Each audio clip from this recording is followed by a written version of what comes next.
सहनाववतु सहनौ भुनक्तु सह वीर्यं करवावहै तेजस्विनावधीतमस्तु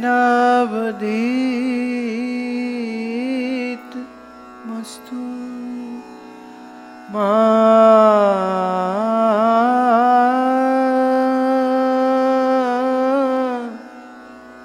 विद्विषावहै।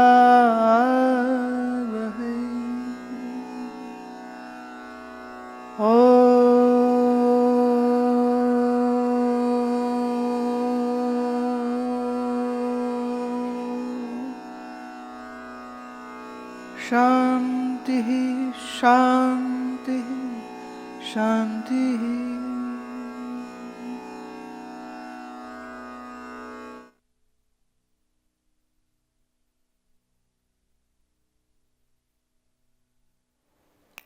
अथ सप्तम कला प्रारंभ।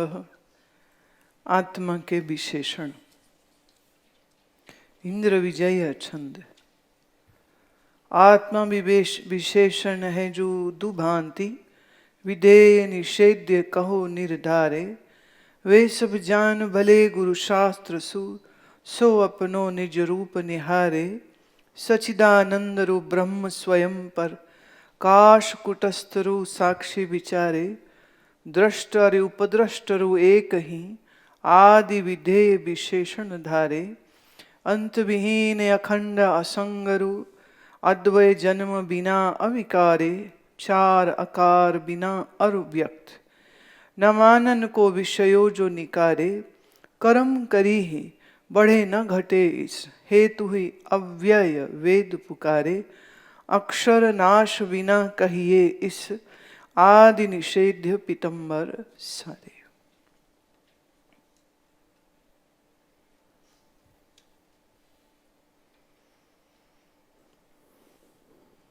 आत्मा के विशेषण कितने प्रकार के हैं?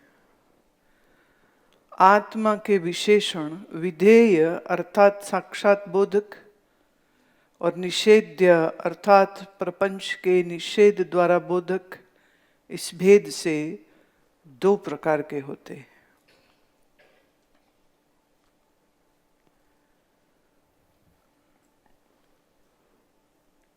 प्रश्न, आत्मा के विधेय विशेषण कौन से हैं? सतचित आनंद ब्रह्म स्वयं प्रकाश कुटस्थ साक्षी दृष्टा उपद्रष्टा एक इत्यादि हैं। विधेय और निषेध्य लक्षण। विधेय मतलब the attributes which they are there and positively we can say directly that this is it. और निषेध्य कहते हैं उसको जिसमें हम नकारात्मक वर्णन करते हैं। जैसे किसी को हम ये कहें, किसी स्त्री को कोई ये कहे कि ये सधवा है, तो मतलब विधवा नहीं है,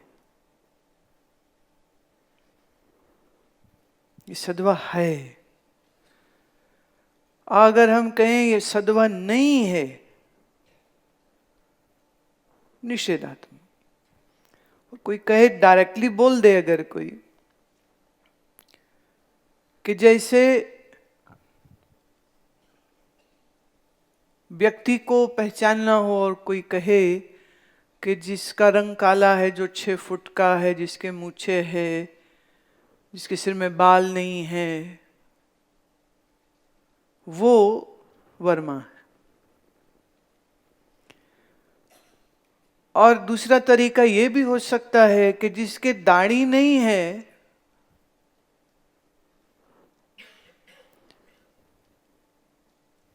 वो वर्मा है। तो दाढ़ी नहीं है तो मतलब मूंछ है। विधेय हुआ 6 फुट का है, निषेध हुआ कद छोटा नहीं है। गोरा है विधेय, काला नहीं है निषेध हो जाता है। तो जो बोध कराए हमें आत्मा के विशेषण, विशेषण माने विशेष गुण, उन्हें हम वह लक्षण कहते हैं जो साक्षात बोध कराए विधेय, और जो साक्षात बोध नहीं करा रहे हैं पर इशारा उसी की ओर करते हैं, उसे हम कहते निषेध। निषेध और विधेय दो। आत्मा सत्य कैसे है? जिसकी ज्ञान से या किसी से भी निवृत्ति नहीं होती, वह सत्य है। आत्मा की ज्ञान से अथवा और किसी से भी निवृत्ति नहीं होती, अतः आत्मा सत्य है। जिसकी ज्ञान से और किसी से भी निवृत्ति ना होए वो सत्य।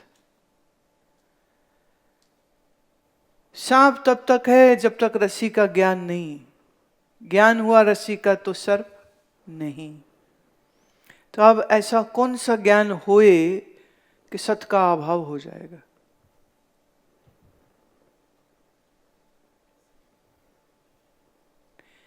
ऐसा तो कोई ज्ञान ही नहीं। और किसी से भी निवृत्ति ना होवे, विद वन वे और अनदर, अगर किसी अन्य प्रकार से, जैसे मटका है, बच्चा कहता है मिट्टी कहाँ है, और समझाने के लिए एक ने घड़े को तोड़ दिया, चूरा चूरा कर दिया, और कहते ये रही मिट्टी।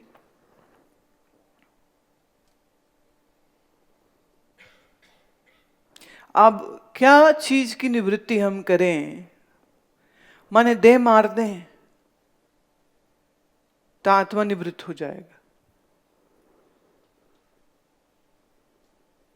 किसी तरीके से मन भी मार दें तो क्या उससे आत्मा निवृत्त हो जाएगा?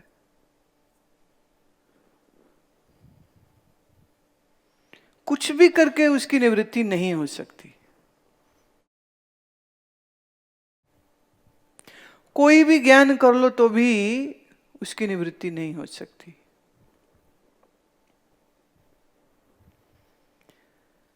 इसीलिए आत्मा सत्य है। आमतौर पर सत्य को बोलने वाले समय के साथ जोड़ के कहते हैं कि जो तीन काल में हुए वो सत्य। बिल्कुल बचकानी बात है। जब काल ही कल्पना है, जब काल ही मिथ्या है, तो मिथ्या से हम सत्य को कैसे समझेंगे?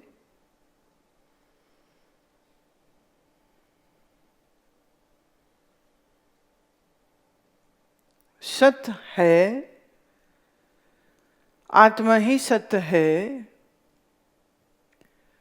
किसी के भी ज्ञान से सत्य की निवृत्ति नहीं होएगी, और जो कभी अन हुआ ना हो सके, मैंने आज है और कल नहीं है, जिसकी ऐसी कोई संभावना ही नहीं है, उसे हम सत्य कहते हैं।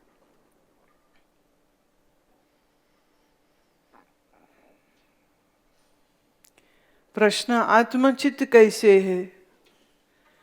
अलुप्त प्रकाश चित्त है। क्योंकि आत्मा अलुप्त प्रकाश है, अतः आत्मा चित्त है। समझ लगी?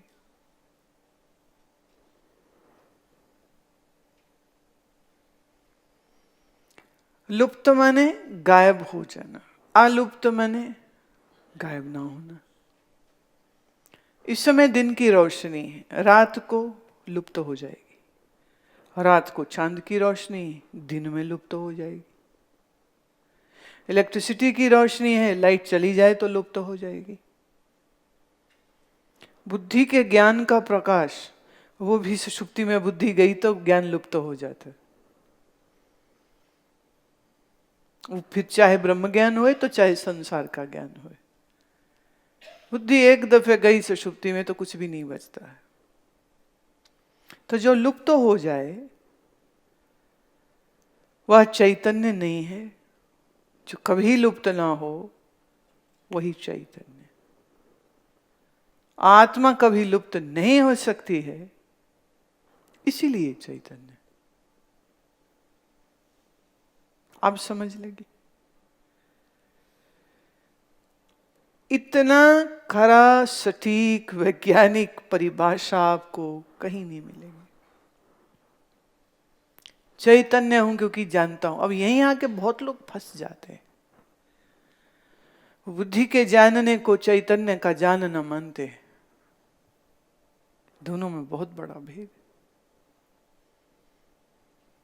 तो जो कभी लुप्त ना होए, प्रकाश अर्थात जानना भी प्रकाश है, बाहर की रोशनी भी प्रकाश है, इसीलिए अलुप्त प्रकाश कह रहे। चित्त अलुप्त, चित्त माने चैतन्य, यहां चित्त का अर्थ चैतन्य।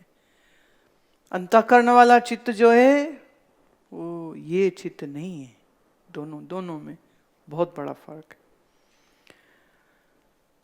प्रश्न आत्मा आनंद कैसे है? उत्तर, परम अर्थात सबसे अधिक प्रीति का विषय आनंद है, क्योंकि आत्मा में सबकी परम प्रीति है, अतः आत्मा आनंद है।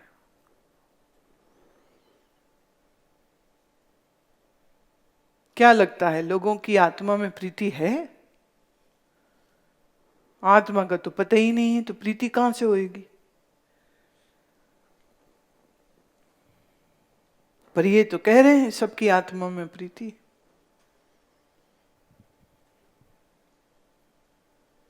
विचार का विषय है, गलत तो वो कह नहीं सकते, सही कैसे? वो भी आपकी बुद्धि पकड़ ही नहीं पा रही, तो कैसे?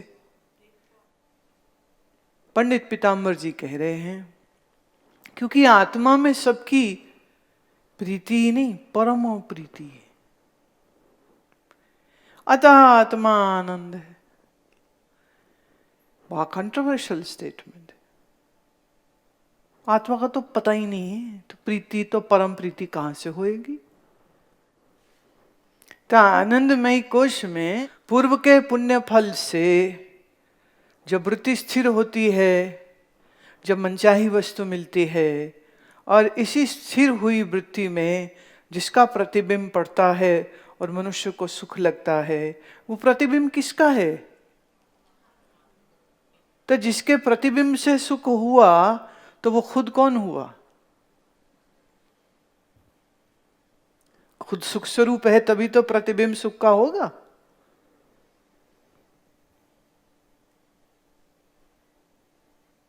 भाई मुंह गोल है तो शीशे में भी गोल ही दिखेगा कि चौड़ा हो जाएगा मुंह?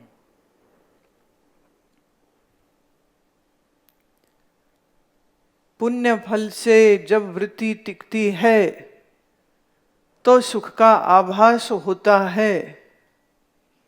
तो ये सुख का प्रतिबिंब किसका है? मैं हूं या नहीं?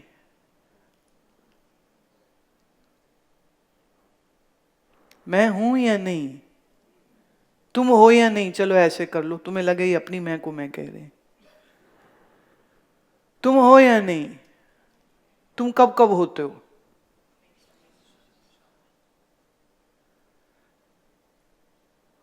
जानते हो ये बात या नहीं जानते हो?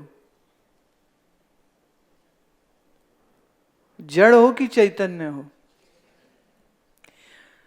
दुख रूप हो कि आनंद?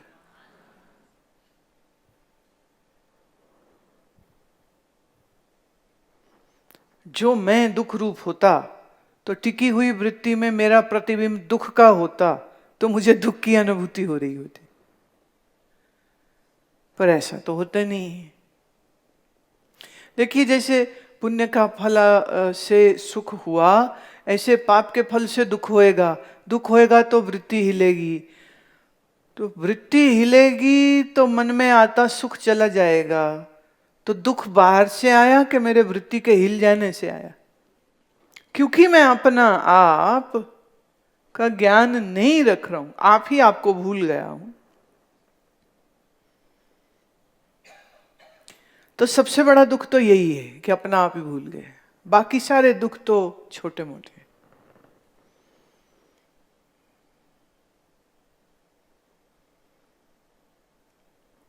दुख कब हुआ? जब मनोवृत्ति हिली। चिंता में हिल जाए, एंजाइटी में हिल जाए, कल क्या होगा ये सोच के, जो मुझे घर वाले ना छोड़ दे, मेरी बेइज्जती ना हो जाए, मेरा पैसा ना चला जाए, मेरा सेहत ना खराब हो जाए, मुझे कैंसर ना हो जाए, मेरे ये ना हो जाए, मेरे वो ना, ये जो भी सोच होगी मन को हिला देगी। और मन हिलेगा तो दुख की अनुभूति होगी। तो दुख की अनुभूति क्यों हुई? क्योंकि आनंद स्वरूप का जो आभास आना चाहिए वो कैसे आएगा जब मन की वृत्ति हिल जाएगी।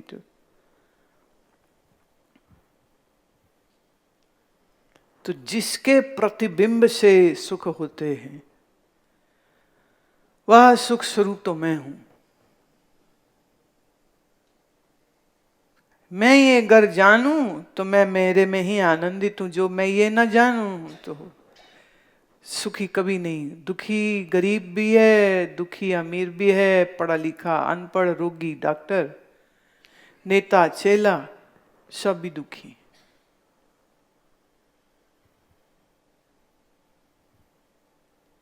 पर अपना आप आनंद स्वरूप है। अब आनंद स्वरूप ही अगर मैं हूं, या वेदांतिक शब्द ले लें, आत्मा आनंद स्वरूप है, तो सब क्या चाह रहे हैं? और आनंद ही आत्मा का स्वरूप है।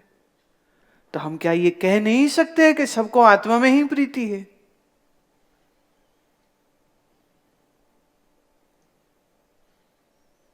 तो कहां गलत कहा उन्होंने? तो अनजाने में सब आत्मा से ही प्यार कर रहे हैं। लेट्स सी, पति पत्नी डार्लिंग डार्लिंग करते थकते नहीं, डार्लिंग डार्लिंग डार्लिंग करते 10 साल निकल गए, फिर हुई समस्याएं इधर उधर की वजह से शुरू। जब होती है शुरू तो वही डार्लिंग चुड़ैल लगती है। ये चली क्यों नहीं जाती, ये मर क्यों नहीं जाती, ये मायके क्यों नहीं चली जाती, कोर्ट कचहरी झगड़ा झांसा मार पीट सब हो रही। पत्नी सुख दे रही थी, अब क्यों नहीं? अब इसलिए नहीं, ये एक तो नजदीक से देख लो ना तो दिल तो हट ही जाएगा। क्योंकि अज्ञानी मनुष्य का मन तो फिर ऐसा ही होता है ना। एक पत्नी अपने पति को कहती है, सुनो। बोले हाँ। बोले अगर तुम मर गए तो मेरा क्या होगा? बोले क्या मतलब, ऐसा क्यों कह रही है? नहीं, आज इंश्योरेंस वाला आया था, वो कह रहे देखो नौकरी पति करता है, तुम तो कुछ भी नहीं करते, घर में बैठते हो, तो कम से कम इंश्योरेंस तो करा लो, वो मर गया तो आपको रुपया मिल जाएगा, तो तुम ना इंश्योरेंस करा लो। तो आदमी के पास अगर भेजे में जरा सी भी अकल है तो उसे क्या समझ आएगी?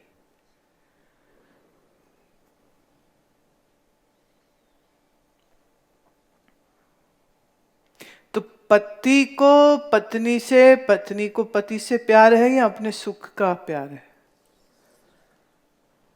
पति मारे कुटे शराबी कबाबी दूसरी औरत के चक्कर में पड़ जाए तो वो पत्नी उसको प्यार करेगी?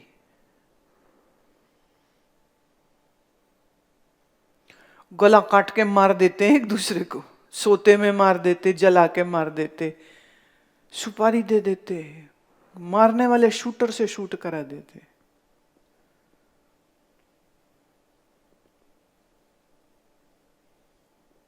बच्चे सुख देते हैं इसलिए प्यारे हैं, बच्चों से सुख ना हुए तो? पिता माँ भाई बहन, अच्छा मकान, बहुत बड़ा मकान है आपके पास,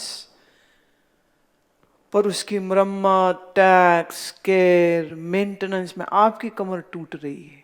दुनिया कह रही बड़ा मकान है, और आप बोले पुरखों ने मेरे से पता नहीं कौन सा बदला लिया है, ये मेरे जिम्मे छोड़ गए।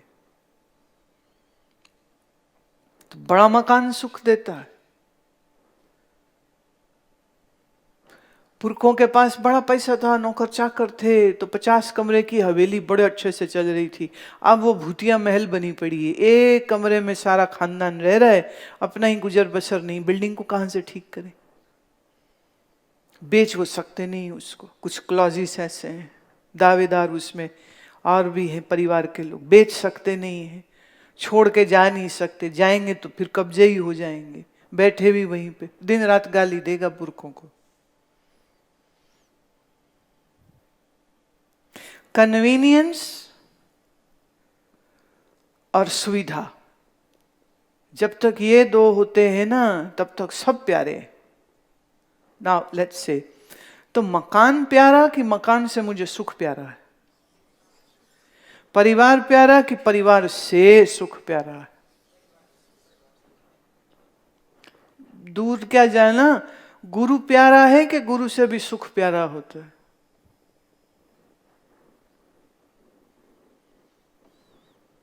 गुरु भी कोई प्यारा नहीं।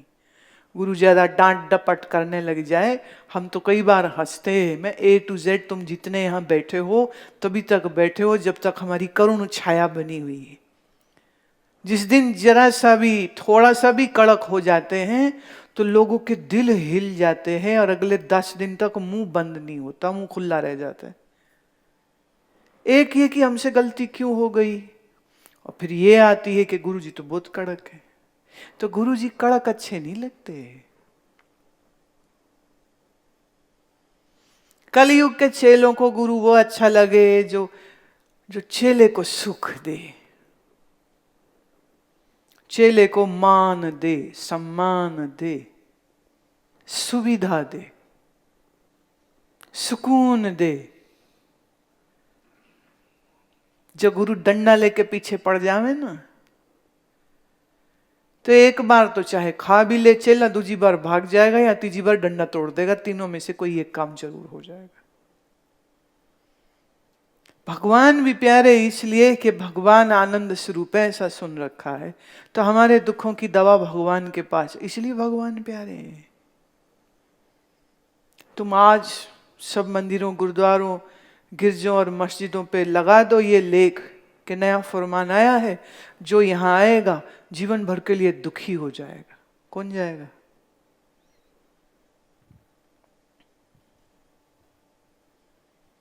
तो भगवान प्यारे हैं कि भगवान से जो सुख मिलता है वो प्यारा है?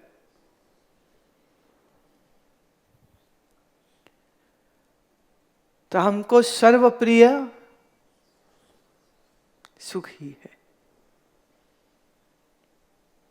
और ये सुख स्वरूप मेरा ही शुद्ध आत्मा है। तो हम ये भी कह सकते हैं कि हम ही को चाहते रहे थे।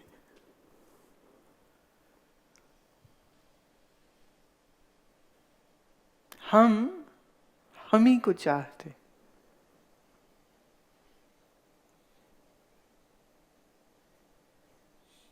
अपना आपा आनंद स्वरूप है। आत्मा ब्रह्म रूप कैसे है? आत्मा सच्चित आनंद रूप श्रुति, युक्ति और अनुभव से सिद्ध है।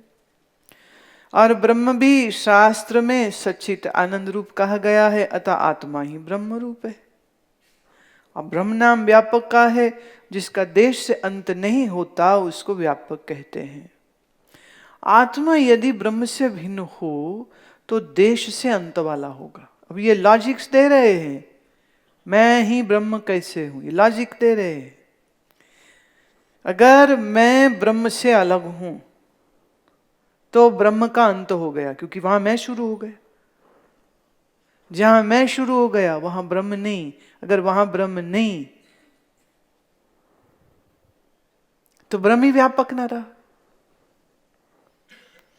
तो जब ब्रह्म ही व्यापक ना रहा तो फिर सच्चिदानंद भी न रहा, तो बेचारे ब्रह्म की तो ब्रह्मता खतरे में पड़ जाएगी। तो ये तो मानना ही होगा, ये तो तथ्य हो गया। ब्रह्मा व्यापक है, उसी व्यापक में हम कह रहे मैं आत्मा हूं, तो निश्चित ही आत्मा ही ब्रह्म होना चाहिए, अन्यथा ब्रह्म व्यापक नहीं। तो ब्रह्म की ब्रह्मता को खतरे में डाल दिया। ये काम एक वेदांती महात्मा ही कर सकता, और कोई नहीं कर सकता।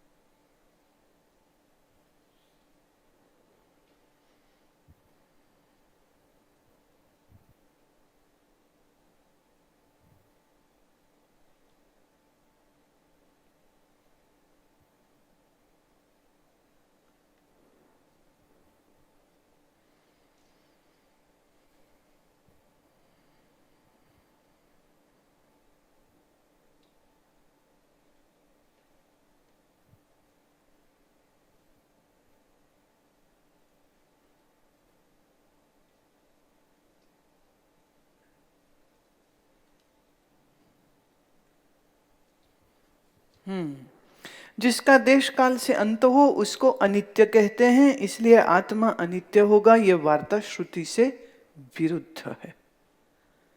अतः आत्मा ब्रह्म से भिन्न नहीं है, और आत्मा से भिन्न जो ब्रह्म हो तो ब्रह्म ही अनात्मा हो जाएगा, क्योंकि सिद्ध हमने क्या किया, एक आत्मा एक अनात्मा, दो ही की बात करी, तीसरे की तो हमने करी नहीं। तो जो कहे मैं से परमात्मा अलग है तो परमात्मा भी अनात्मा हो जाएगा, तो वो भी असत जड़ दुख रूप हो जाएगा।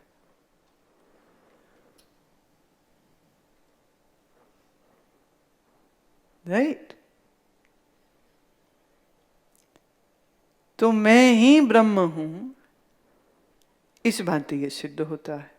जो अनात्मा घट आदि हैं वे सभी जड़ हैं, और तो आत्मा से भिन्न ब्रह्म भी जड़ हो जाएगा। ये वार्ता भी श्रुति के विरुद्ध है। अब श्रुति, वेद की श्रुति कहती है आत्मा चैतन्य, बाकी सब जड़, एक आत्मा एक अनात्मा। अब आत्मा से अलग कोई ब्रह्म माने तो वो भी बेचारा जड़ हो जाएगा। अब ब्रह्म तो जड़ है नहीं, श्रुति कहती है तो सच्चिदानंद रूप है। तो फिर क्या बात निकली कि आत्मा ही ब्रह्म है, दूजा तो है ही नहीं कोई। प्रश्न, आत्मा स्वयं प्रकाश कैसे है? जो दीपक की भांति अपने आप के प्रकाशने से में किसी की भी अपेक्षा न करे और आप ही सबका प्रकाशक हो, वह स्वयं प्रकाश कहलाता है। ऐसे आत्मा ही है, अतः आत्मा स्वयं प्रकाश है। जो सदा अपरोक्ष रूप हो और किसी ज्ञान का विषय न हो, वह स्वयं प्रकाश कहलाता है। आत्मा सदा अपरोक्ष रूप है और प्रकाश रूप होने से किसी भी ज्ञान का विषय नहीं, अतः आत्मा स्वयं प्रकाश। आमतौर पे लोग ये शब्द नहीं समझते, स्वयं प्रकाश। यूं कहो, जिसे अपना आप जानने के लिए किसी की जरूरत पड़े वो जड़। राइट? और इस नाते सब कुछ जड़ साबित हुआ था। हमने पीछे विषय किया है ये। मैं हूं ये मैं जानता हूं, किसकी मदद से जानता हूं? एक्सपीरियंस बोलो, किताब भूल जाओ। आप हो, आपको आपका आप जानने के लिए किसकी जरूरत होती? ये कौन बोला? बुद्धि। अच्छा, बुद्धि नहीं हुए तो तुम नहीं हो।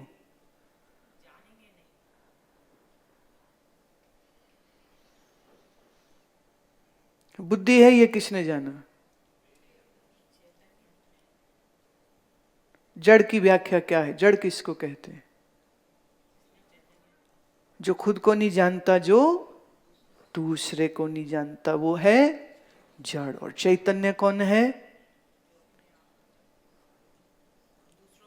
हाँ, और तीसरी चीज और, जिसे अपना आप जानने के लिए किसी की आवश्यकता नहीं है।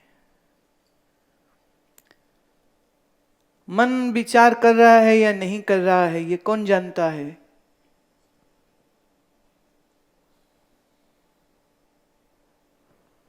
हाथ जानता है, शरीर जानता है, इंद्रियां जानती, कौन जानता है? शरीर ठीक है या नहीं ठीक है हम मन बुद्धि से जानते हैं। इंद्रियां ठीक है या नहीं ठीक है आप भूल रहे हो ना। ये पीछे विषय हम कर चुके, पढ़ चुके हैं, सारा भूल गए हो तुम। इंद्रियां पटु हो तो भी जानता हूं, पटु ना हो तो उनके अभाव को भी जानता हूं। पढ़ा है नहीं पढ़ा? मैं उसका दृष्टा, गत दृष्टा की न्याय उससे न्यारा हूं। तो चैतन्य कौन?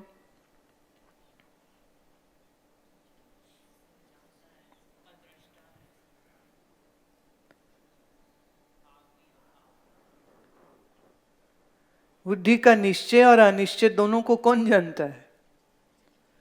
जब तुम ये शक्ल बना रहे होते हो कि समझ लग गई और अंदर से नहीं लगी हुई होती, तो ये कौन जानता है?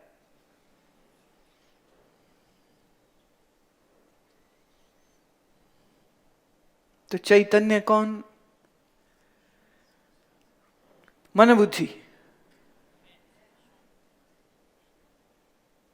मन बुद्धि तो जड़ है।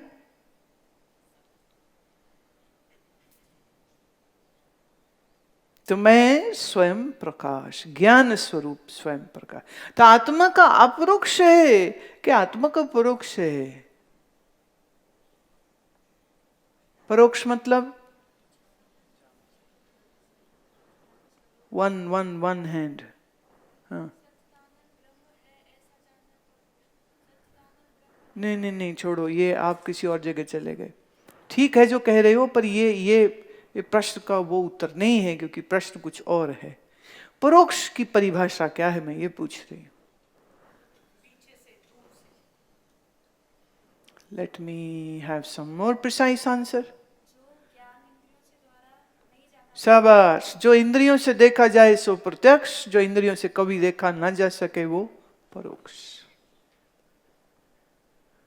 और अपना आप प्रत्यक्ष है कि परोक्ष? न प्रत्यक्ष न परोक्ष, अपना आप अपरोक्ष। अपना आप अपरोक्ष। मैं हूं ये मैं ही जानता हूं। मन है या नहीं ये भी जानता हूं, बुद्धि है या नहीं ये भी मैं ही जानता हूं। सुषुप्ति में मन बुद्धि दोनों नहीं, कौन जानता है? पर जाना किसने? भाई देखो, ये कौन हिल रहा है? तो हिल कौन रहा है? डायरेक्ट आंसर क्या होगा? तो बुद्धि समझ लो ये है, हिला कौन रहा है? तो बुद्धि नहीं जानती, जानता तो मैं ही हूं बुद्धि के माध्यम से।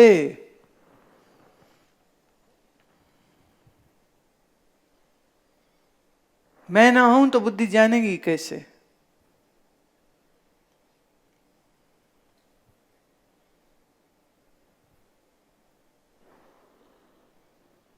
अच्छा चलो, ये क्या दिख रहा है?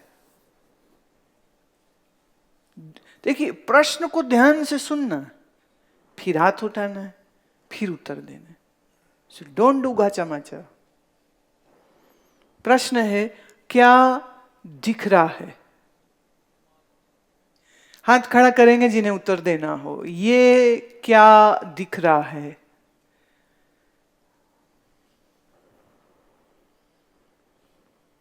कमल,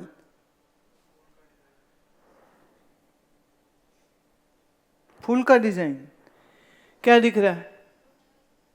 रुमाल। तो पंचमहाभूत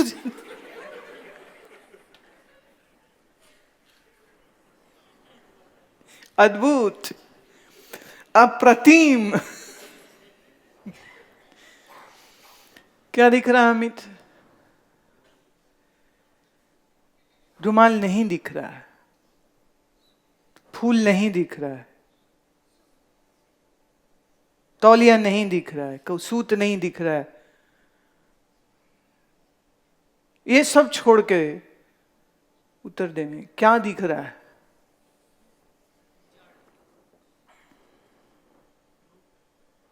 बेहतर, शाबाश। क्या दिख रहा है? रूप और रंग। प्रश्न क्या है? कौन क्या दिख रहा है? देखना किससे करते हो? हैं? चक्षु से। तो आंखें क्या देखती हैं? रूप और उसका रंग, दोनों आ गए ना, रूप और रंग। रूप भी प्रिसाइसली राइट आंसर नहीं है, क्योंकि रूप के बारे में मन बताता है, आंख सिर्फ रंग देखती।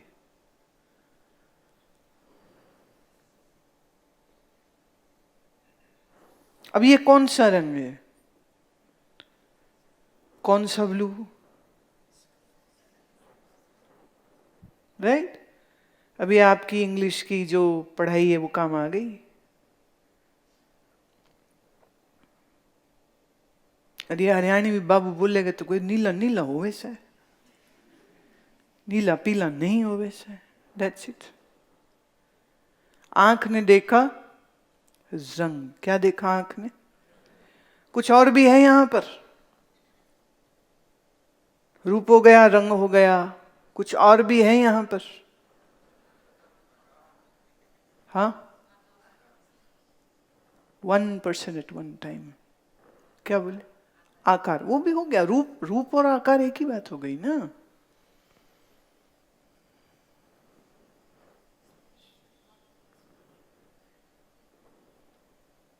तुम आंखों से स्पर्श कर सकते हो यहां पर, तो फिर बाकी इंद्रियों को क्यों ला रहे हो बीच में?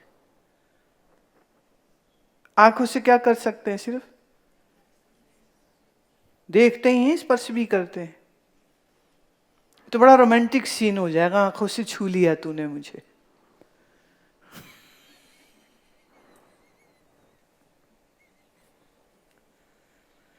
और क्या है यहां पर?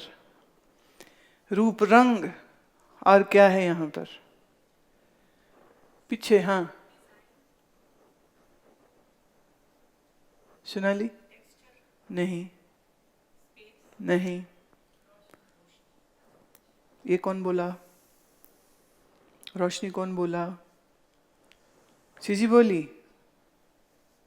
तो तुम्हें तो भी इशारा दिया ही नहीं था बोलने का। पर ठीक बोला। रंग भी है, रोशनी भी है, डन। ये दो जवाब बिल्कुल सही हो गए। थोड़ा और आगे चलो। और क्या है यहां पर?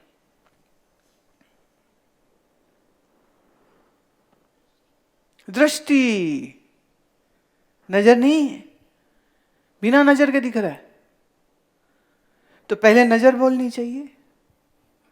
रूप है, रंग है, फूल है, डिजाइन है, टेक्सचर है, पंचभूत है। सबसे पहले क्या यहां? दृष्टि, फिर प्रकाश, फिर रंग दिखा। और क्या है?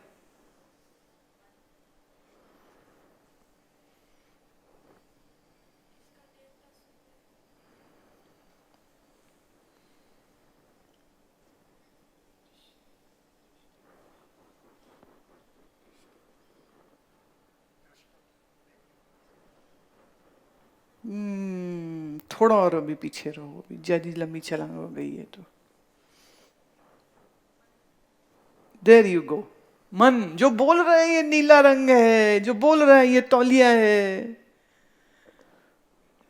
मन यहां ना आए तो तुम जान सकते हो। अच्छा, ये हाथ में तो तौलिया है, अभी बोलो मेरे दाएं हाथ में क्या है?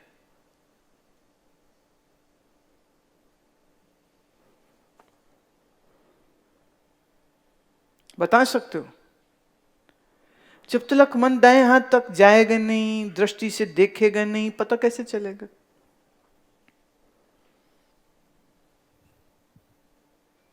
तो पहले मन, फिर नेत्र, दृष्टि, फिर प्रकाश, फिर रंग। राइट? और इस सीक्वेंस में से आप एक चीज भी नहीं निकाल सकते हो। और क्या है? बुद्धि है। और क्या है?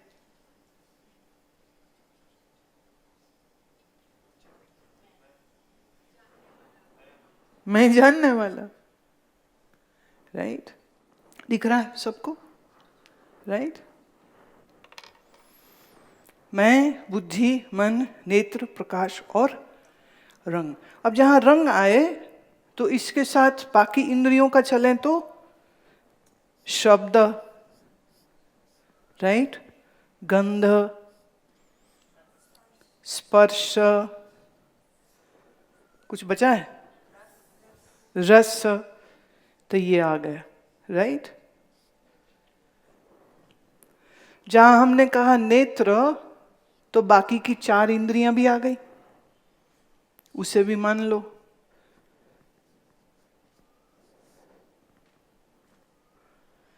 अब ये तो कॉमन ही रहेगा।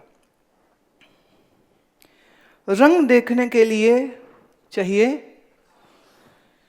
प्रकाश। कौन देखेगा? नेत्र। क्यों देखेंगे? क्योंकि मन ने देखना चाहा है। मन नहीं चाहे तो देखोगे? नहीं देखोगे। मन चाहता है तो ये आंख खोलते हैं तो हम बाहर देखें। मन ने क्यों चाहा? क्योंकि मन के स्टोर कीपर चित्त में स्मृतियां थीं, कुछ देखना चाहते थे, देखा नहीं था। तो चित्त से उठी स्मृतियां मन को प्रेरित करती, देखो।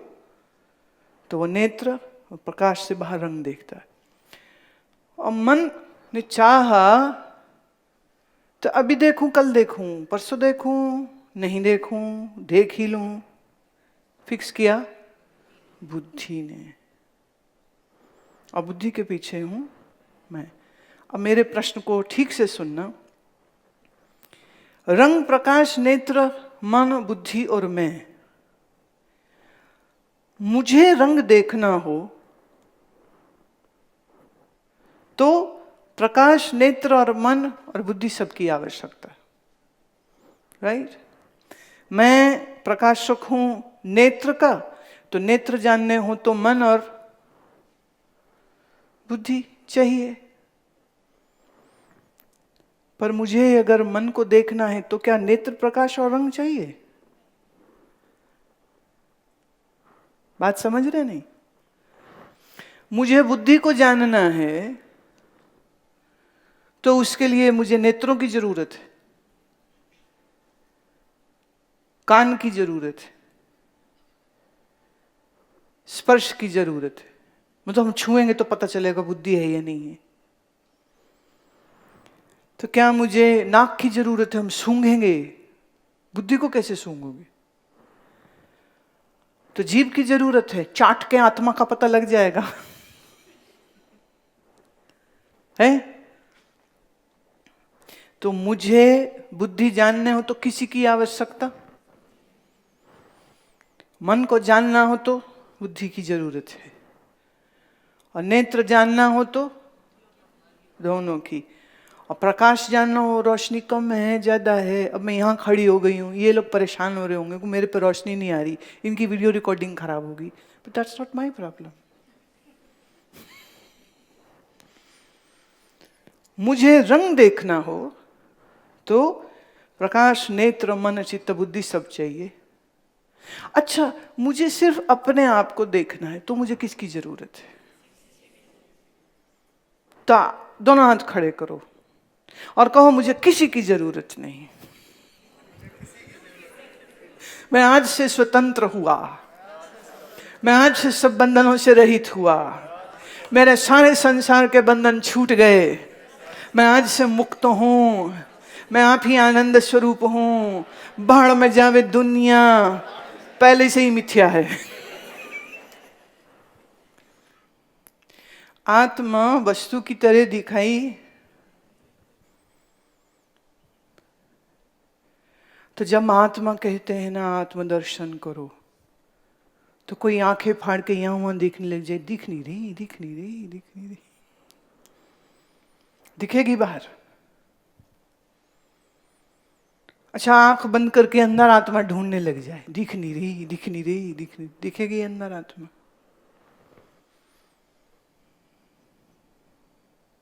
वो दृश्य नहीं है,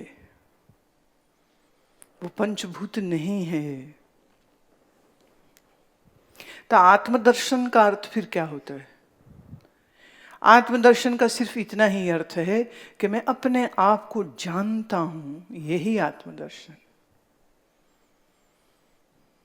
और जिससे ये पूर्ण निश्चय हो गया उसी को हम आत्मदर्शी कहते। कहीं कहीं ब्रह्मदर्शी भी कह देते। और ये तो सिद्ध है आत्मा ही ब्रह्म है, इस नाते आत्मदर्शी कहो तो भी ठीक, ब्रह्मदर्शी कहो तो भी ठीक, डजंट मेक्स एनी डिफरेंस।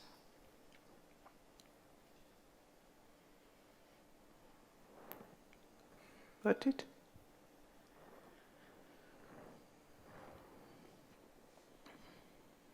आत्मा कुटस्थ कैसे है? कूट अर्थात लोहार का अहरन। अहरन माने जिस पे रख के वो लोहे के टुकड़े को पीटते हैं, उसे अहरन कहते हैं।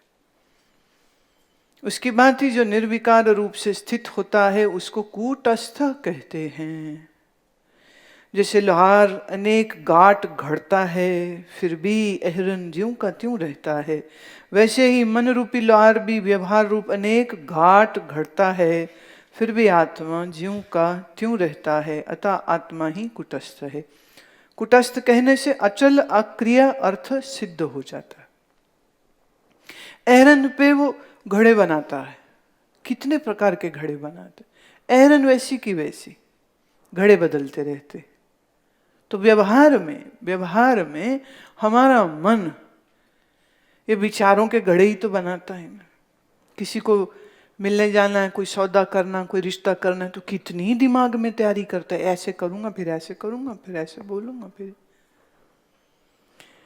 एक को अंग्रेजी भाषा आती नहीं थी तो इंटरव्यू के लिए उसने तैयारी करी कि मैं भाषा ठीक से बोल सकूं, तो रटने वाले ने रटवा दिया कि सबसे पहले बोलना है my name is Pyarelal, I have come from Rohtak.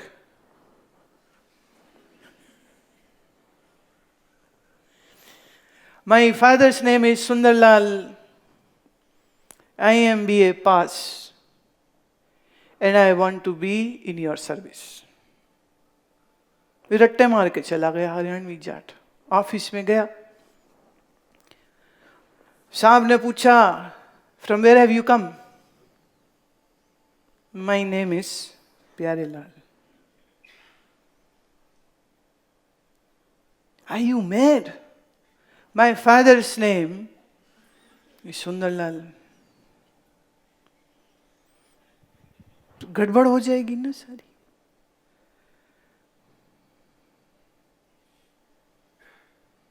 Boss कहता है get out sir, I want to be in your service,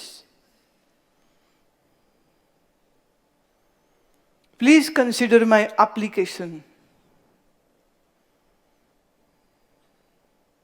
तब तक घूसा मुंह पे आ गया था, तो ऐप का भी आप ही हो गया, कहते बाहर निकल।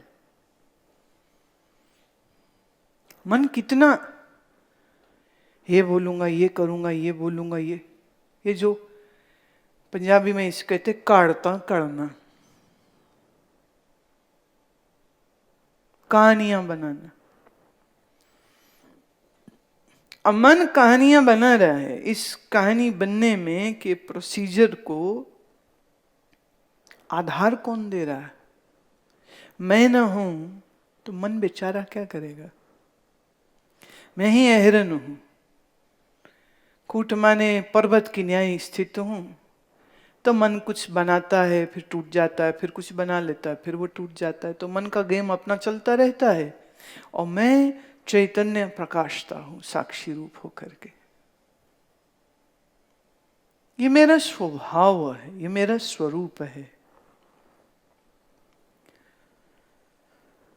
आत्मा साक्षी कैसे है? उत्तर लोक व्यवहार में उदासीन अर्थात राग द्वेष रहित हो, समीपवर्ती हो, चेतन हो, उसको साक्षी कहते हैं। इतना पहले समझ ले। जैसे कोई कहे कि मैं जहां झगड़ा हुआ था जी, मैंने वहां खड़े होके देखा।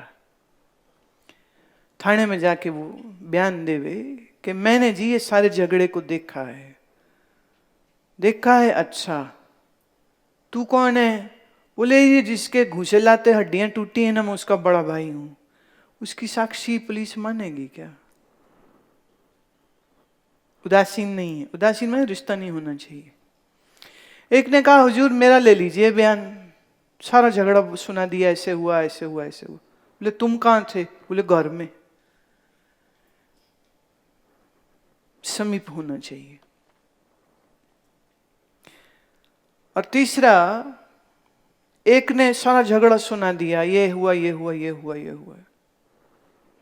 इतने में आके इंस्पेक्टर के कान में कोई बोलता है सर ये तो इसका जानी दुश्मन है, जिसको आप पकड़ के बैठे हो ना, ये इसका जानी दुश्मन है, इसलिए ये चाहता है कि इसको जेल हो जाए, ये इसलिए ये सब बोल रहा है।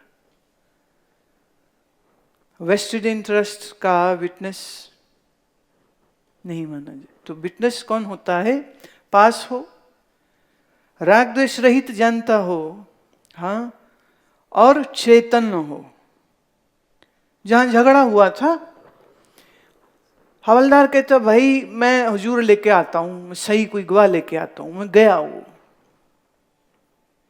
हवलदार था, नया नया भर्ती हुआ, रोहतक का हमारा बांका जवान। वहां से खंबा उखाड़ के ले आया, कहता हुजूर ये सांप पास भी था, इसे सब देखा है। तो झगड़े की गवाही कौन? ये खंबा देगा,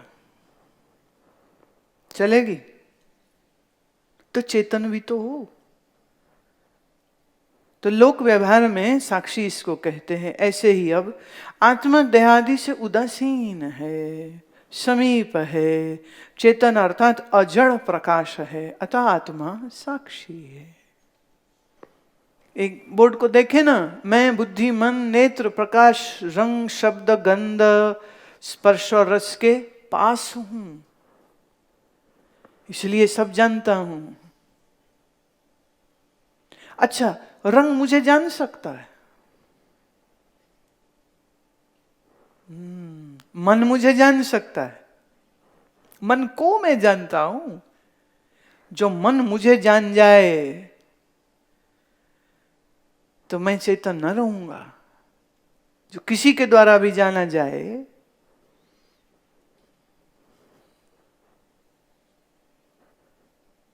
तो मैं जानता हूं, मैं समीप हूं, मैं जानता हूं। अच्छा, मेरा कोई राग द्वेष भी नहीं है। देखो, मन में अशांति आई, फिर चली गई, फिर शांति आ गई, परेशानी आई, चली गई। तो ये चीजें मन में आती जाती रहती हैं। मैं बॉदर नहीं करता हूं कि बनी रहे, आई एम ओके। मैं क्यों ओके हूं? क्योंकि मैं मन से राग नहीं करता। अब चक्कर क्या है, जब तुम कहते हो मन अशांत क्यों है, मन शांत हो जाए, ये भी अपने आप में एक बहुत बड़ा विक्षेप है। मन टिका रहे हैं, टिकता नहीं, टिका रहे हैं, टिकता नहीं, टिका रहे हैं, टिकता नहीं, बड़ी तकलीफ आती है इससे। साक्षी मतलब न राग न द्वेष।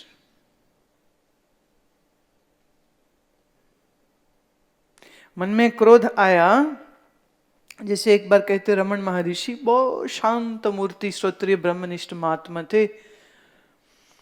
एक दिन एक उल्टी खोपड़ी वाला बंदा आ गया, तो उन पे सवाल पे सवाल, सवाल पे सवाल, वो जवाब दें और सवाल, जवाब दें और सवाल। 4 घंटा हो गया। रमन बड़ी शांति से जवाब देते गए।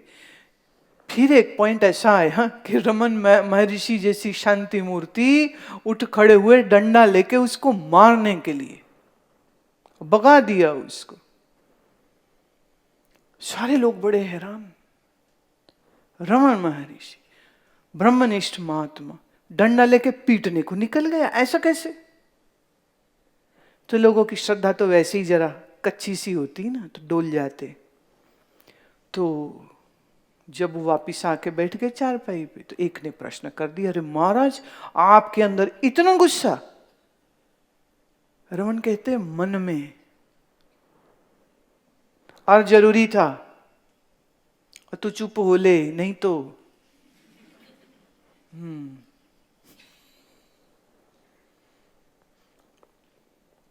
जिज्ञासु के प्रश्न का उत्तर दिया जा सकता है, पर कुतर्की के प्रश्नों का थोड़े ना। कोई लोग जानने को पूछते हैं और कोई खाली खोपड़ी खाने को पूछते हैं। तो साक्षी पास है, चैतन्य है, राग द्वेष रहित है, मैं मन बुद्धि के पास हूं, जानता हूं। अंतःकरण रूप उपाधि वाले चेतन को साक्षी कहते हैं। अभी साक्षी की ये परिभाषा है, रिपीट कर लीजिए, अच्छे से समझ लीजिए इसे। जिसकी अंतःकरण उपाधि है, उपाधि मतलब जो मिलती है, उपाधि मतलब जो मुझसे अलग होती है। उपधि, उप माने पास, मेरे पास है जो, तो अंतःकरण मेरे पास है। अंतःकरण रूप उपाधि वाले चेतन को साक्षी कहते हैं, अथवा अंतःकरण और अंतःकरण की वृत्तियों में वर्तमान चेतन मात्र को भी साक्षी कहते हैं। ऐसे आत्मा साक्षी है। तो अंतःकरण के संग है, जब मन बुद्धि को संग लूं मैं तो मेरा ही नाम साक्षी। तो जब मैं मन बुद्धि को संग ना लूं तो मैं शुद्ध आत्मा, जब किसी की साक्षी ही नहीं दे रहा, कोई है ही नहीं, तो उपाधि है मन बुद्धि। जब मन बुद्धि बोले तो चित्त अहंकार समाहित है उसमें। पूरा बोल दे हम एक शब्द तो अंतःकरण। तो मैं चैतन्य मात्र हूं, चैतन्य मात्र। ऐसे समझो जैसे आकाश में सूर्य चमक रहा है, अब इंसान उसे देखे ना देखे चमक रहा। धरती घूम गई, उस हिस्से में रात हो गई, पर आकाश में सूर्य तो तब भी चमक रहा। ऐसे ही मन बुद्धि सुषुप्ति की अंधेरे में निद्रा में गई, पर मैं तो तब भी चमक ही रहा हूं, चिन्ह मात्र, चैतन्य मात्र। और मन बुद्धि मेरे सामने आ जावे तो मैं मन बुद्धि को भी जानता हूं, और मन बुद्धि के जरिए बाहर फिर जो कुछ है मैं फिर उसको भी जानता हूं। अच्छा, मुझे मन बुद्धि की जरूरत कोई है, पर मन बुद्धि को मेरी?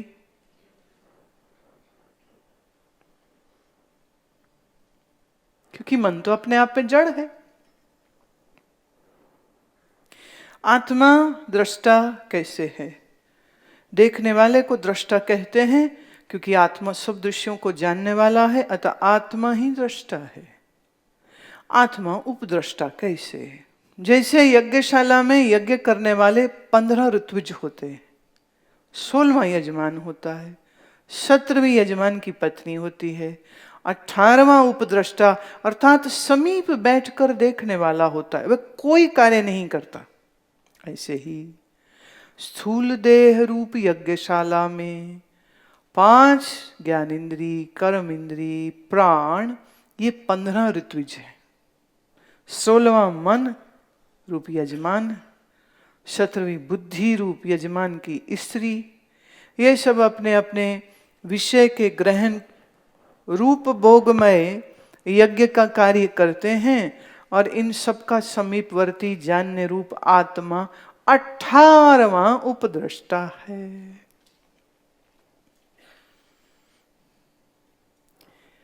बुद्धि मन इंद्रियों के द्वारा बाहर संसार खेल देखते हैं, खेल करते हैं, और मैं चुपचाप देखता हूं। मेरा तो काम है ना, सूर्य की न्याय प्रकाशता रहता हूं, तो मैं हूं उपद्रष्टा। पंच कर्म इंद्री, ज्ञान इंद्री, पंच प्राण, ये जो भी कुछ करें, कराएगा कौन? मन। मन को भी कौन हिलाएगा? ना, मन को वासना हिलाती है। ये ना रटे रटाए बैठे तोते। बुद्धि होती तो वासना ही ना होती ना।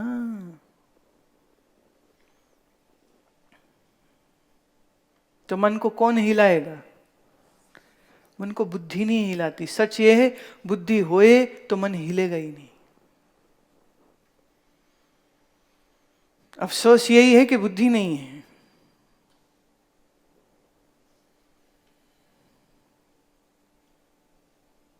मन, वासना, इच्छा, ये कर लूं, वो कर लूं, ये देख लूं, वो देख लूं, वहां झंडे गाड़ लूं, वहां झंडे गाड़ लूं,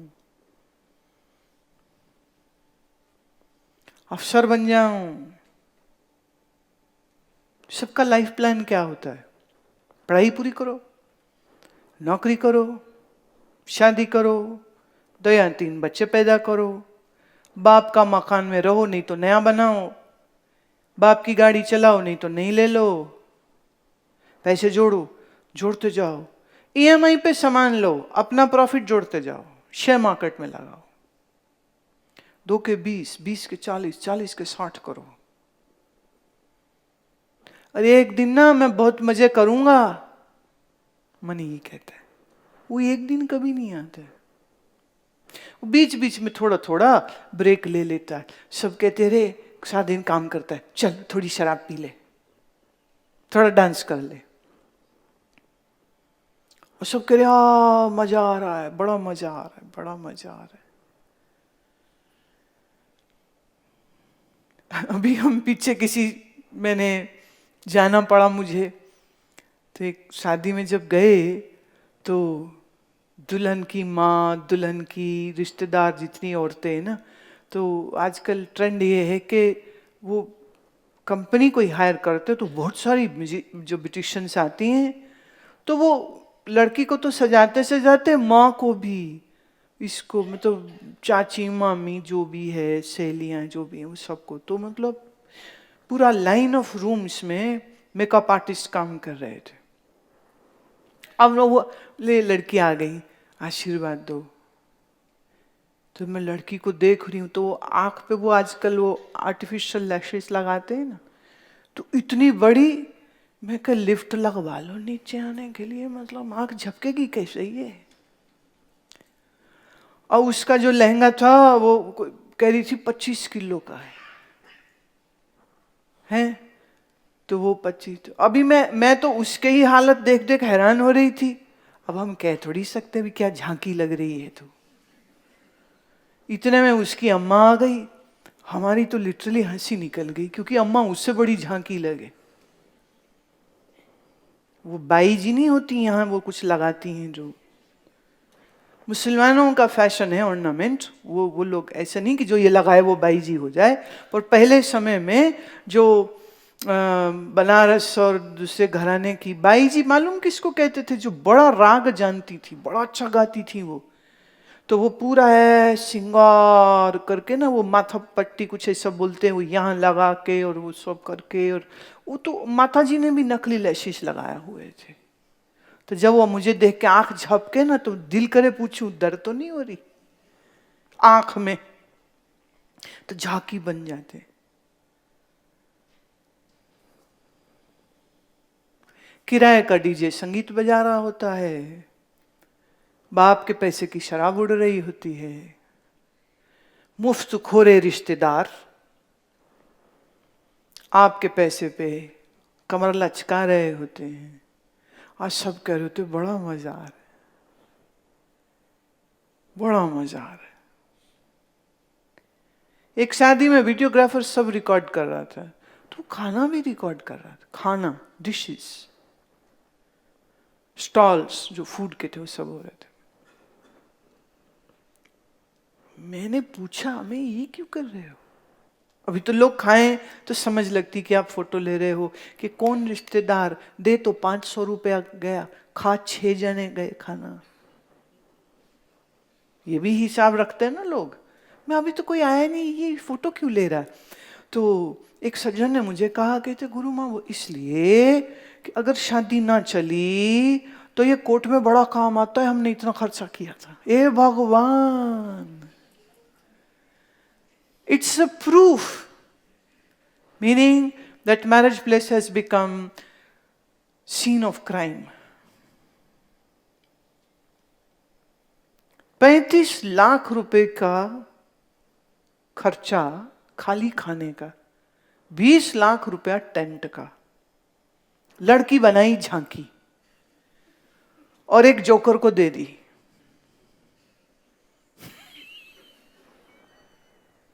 कितने बड़ा मजा आया। चलो तुम्हारे मजे बरकरार रहें, पर हमारा वेदांत शास्त्र तो इसके ऊपर बहुत बड़ा प्रश्न चिन्ह लगाता। प्रिय प्रिय ही रहेगा कि नहीं रहेगा ये तो समय बताएगा। तो इतना ड्रामा किसने कराया है? मन ने। झांकी बन के खुश हो रहे हैं। कौन कह रहा है उसको तुम बहुत सुंदर लग रहे हो? मन ही तो कह रहे हैं ना।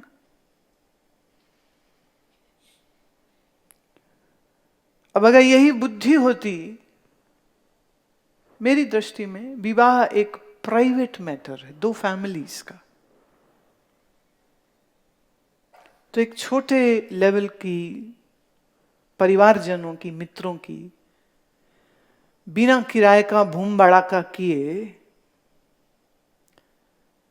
500 डिशेस को मेजों पे लगवा के, जिसमें से 60% खाना वेस्ट होता है, रुपया बर्बाद करा के, उससे बेहतर था वो धन किसी अच्छे काम में लग जाता। आप अपनी एक छोटी सी जो भी करनी है वो कर लीजिए। पर मैंने ये देखा है, शादी का नाम सुनते ही अच्छे अच्छे पागल हो जाते हैं। एक हमारे सत्संगी लड़के की शादी थी, तो नाच गाने के साथ उनके यहां भी शराब परोसी जा रही थी। किसी ने कहा, कह रहे अच्छा ही हुआ गुरुजी नहीं आए। उनकी पार्टी खराब हो जाती कि गुरु के सामने तो नहीं हो पाता ना, तब तो थोड़ी शर्म करनी पड़ जाती। तो बोले अच्छा ही हुआ गुरु नहीं आए, क्योंकि वो तो बड़े गुरु जी के नजदीक हैं, तो देवर एक्सपेक्टिंग कि मैं शायद जाऊंगी वहां पर मैं नहीं गई। अच्छा ही हुआ ना नहीं आए। तो शराब पी के मन का मनोरंजन, डांस करके मन का मनोरंजन करके, अब अगर बुद्धि होती तो ये नहीं करते। मन ही मन है, अज्ञान और अविद्या से भरा हुआ, तो जो बाकी लोग करते वही करने लग जाता है। वो कहते क्या करें, सब ऐसा चाह रहे हैं। एक बात कहती हूँ, बुद्ध की पूर्व जन्म की कथा है ये। राजकुमार थे, तब भी शादी का दिन तय हुआ, घूमने घामने के लिए निकल पड़े, क्योंकि बारात लेके लड़की वालों के यहाँ पहुंच चुके थे। बड़ा स्वागत सत्कार सब हो रहा था, समय था। तो बुद्ध कहते मैं घूमने निकला तो बड़ा चीख चिहाड़ा सुनाई दे रहा था। कौन चीख रहा है? और बहुत सारे जानवरों की चीखने की आवाजें। तो उस दिशा में वो गए, क्या देखते वहां हजारों बकरे भैंसे बंधे हैं और जल्लाद उनको काट रहा है। छोटे छोटे टुकड़े मीट के किए जा रहे हैं, और उधर बावर्ची जो है मसाले तैयार कर रहे हैं, और इधर जो जानवर अभी जिंदा बने हैं वो रस्सियां तोड़ा के भागना चाह रहे हैं। और राजकुमार जब ये देखते हैं, कहते ये क्या? तो सब कहते अरे आपकी ही तो शादी है, आपके लिए ही तो सब हो रहा है। तो राजकुमार के दिल को इतनी ठेस हुई कि मेरे कारण इतने निरीह जीवों की गर्दनें कटेंगी, एक मेरी शादी की वजह से। तो मन में आया अगर मैं शादी ही ना करूं तो ये सारे बच जाएंगे। तो उन बकरे भैंसे सुअर और दूसरे मुर्गे और मुर्गियां और उन सब की जान बचाने के हेतु वो अपनी शादी के मंडप से ही भाग गए। जिस शादी की शुरुआत में इतनी हिंसा, खून बह रहा है, उस शादी में सुख कैसे हो सकता है?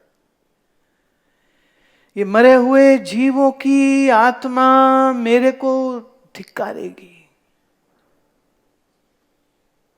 मुझे धिक्कारेगी। वो ब्याह तेरा था, गर्दन मेरे बाप की या माँ की क्यों काट दी? क्योंकि पशु के जो बच्चे होते हैं जब तक बड़े नहीं होते, एक समय तक वो अपनी माँ को समझते हैं, ये मेरी माँ है। हमारे यहाँ गौशाला में मैं चाहे 2 महीने चाहे 4 महीने में जाऊं, पर जब जाती हूं एक आवाज करें, बस बैठी गाय, सोती गाय सब उठ के खड़ी हो जाती हैं, वो भाग भाग के आती हैं, और फिर जिस जिस दिशा में जाऊंगी वो उसी उसी दिशा में मेरे संग चलने की कोशिश करते। वो एक बछड़ी है, तो वो तो ऐसा मेरा चोला पकड़ लेती है मुंह से कि जैसे कहां जाते हो, जाने न देंगे आपको, वो पकड़ लेती है। फिर उसके खूब प्यार करो, खूब प्यार करो, और तो मुझे भागना पड़ता फिर वहां से। तो पशु के अंदर संवेदना, मन बुद्धि वही है, जो इस मनुष्य शरीर में है। पशु के शरीर में मन बुद्धि वही का वही, पक्षी में भी वही का वही। तो संवेदना, भय, खुशी वही की वही होती। तुम्हारे घर की शादी हो तो अड़ोसी पड़ोसी या अपने रिश्तेदारों के छोटे बच्चों को काट के उनको चिकन फ्राई बना दोगे, माने बच्चा फ्राई, बच्ची फ्राई। जब मच्छी फ्राई हो सकती तो फिर बच्ची फ्राई भी कर लो।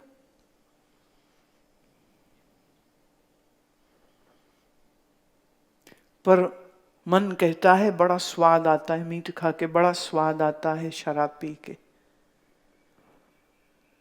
तो मन को बिखेर दिया। पर जब बात क्या है, मन का जो प्रकाशक है, दृष्टा, वो मन के शुभाशुभ विचारों को जानता है, हस्तक्षेप नहीं करता, याद रहे। No interference. तो तुम मन से लोभी क्रोधी कामी हो जाओ या तुम मन से करुणशील दया और अहिंसक हो जाओ, इससे दृष्टा को कोई फर्क नहीं, कोई फर्क नहीं। क्यों? क्योंकि आत्मा साक्षी है। आत्मा, प्रश्न है एक कैसे है? आत्मा का सजातीय अर्थात उसी की जाति वाला अन्य आत्मा नहीं है, अतः आत्मा एक। ये 10 आत्मा के विधेय विशेषण है। कौन से विशेषण है? विधेय। वाह वाह। आत्मा के निषेध्य विशेषण कौन से हैं? उत्तर अनंत, अखंड, असंग, अद्वितीय, अजन्मा, निर्विकार, निराकार, अव्यक्त, अव्यय, अक्षर इत्यादि आत्मा के निषेध्य विशेषण हैं। पहला, आत्मा अनंत कैसे? आत्मा व्यापक है, इसलिए आत्मा का देश से अंत नहीं। आत्मा नित्य है, इसलिए आत्मा का काल से अंत नहीं। आत्मा अधिष्ठान होने से सबका स्वरूप है, इसलिए आत्मा का वस्तु से भी अंत नहीं। आत्मा का देश और काल और वस्तु से अंत अर्थात परिच्छेद नहीं होता, अतः आत्मा अनंत है। कर्म इंद्री ज्ञान इंद्री नहीं है, ज्ञान इंद्री प्राण नहीं, सब आपस में अलग अलग अलग अलग अलग है, अंत वाले हैं।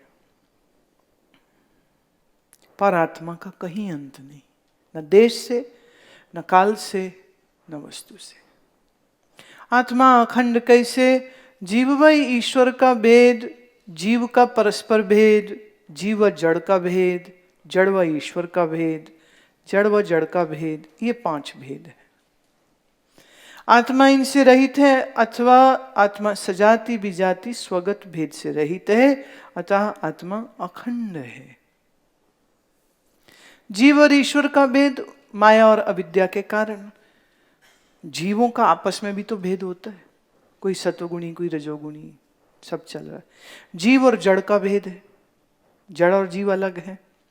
जड़ और ईश्वर का भी भेद है, राइट? और जड़ जड़ का आपस में भी भेद। तो ये 5 प्रकार के भेद होते हैं। आत्मा का सजाति नहीं कोई, माने आत्मा जैसा कोई और नहीं है। विजाति माने दूसरी जात, ऑपोजिट, वो भी कोई नहीं है। स्वगत माने अब आत्मा का कोई शरीर थोड़ी के हाथ पैर सिर की तरह कुछ डिविजन्स होंगी, तो ये अच्छा है और ये अच्छा नहीं, देयर इज नो डिवीजन। तो आत्मा अखंड है। प्रश्न, आत्मा असंग कैसे? संग नाम संबंध का है। ये संबंध 3 प्रकार का, सजाति, विजाति, स्वगत। सजाति संबंध अपनी जाति वाले से जो संबंध है वह सजातीय संबंध, जैसे ब्राह्मण का अन्य ब्राह्मण से। विजातीय अन्य जाति से जो संबंध है वह विजातीय, जैसे ब्राह्मण का शूद्र से संबंध है। और स्वगत संबंध अपने अवयवों अर्थात अंगों से जो संबंध है वह स्वगत संबंध, जैसे ब्राह्मण का अपना ही हाथ पैर मस्तक आदि अंग से संबंध है। ऐसे ही आत्मा एक है, इसलिए इसकी जाति नहीं। जीव, ईश्वर, ब्रह्मा, विष्णु, शिव, मैं, तू इत्यादि भेद तो उपाधि के हैं, इसलिए मिथ्या है। देखो बड़ी मस्त बात है। ईश्वर, ब्रह्मा, विष्णु, शिव और जीव, बोले इनका जो डिफरेंस है ना, that is because of their उपाधि। जीव की उपाधि क्या है? अंतःकरण। ईश्वर की उपाधि क्या है? माया। तो भाई होंगे ब्रह्मा, विष्णु, शिव माया उपाधि वाले, है तो चैतन्य। चैतन्य तो दो नहीं होते, तो उपाधि से अलग हो सकते हैं। बड़ा मटका पानी का और छोटा मटका पानी का, मटका अलग हो सकता है, पानी तो एक ही है, कि उसमें भी फर्क आ जाएगा कोई?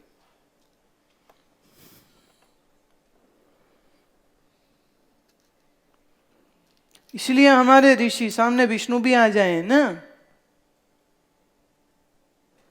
तो कोई ऐसे प्रभावित नहीं होते।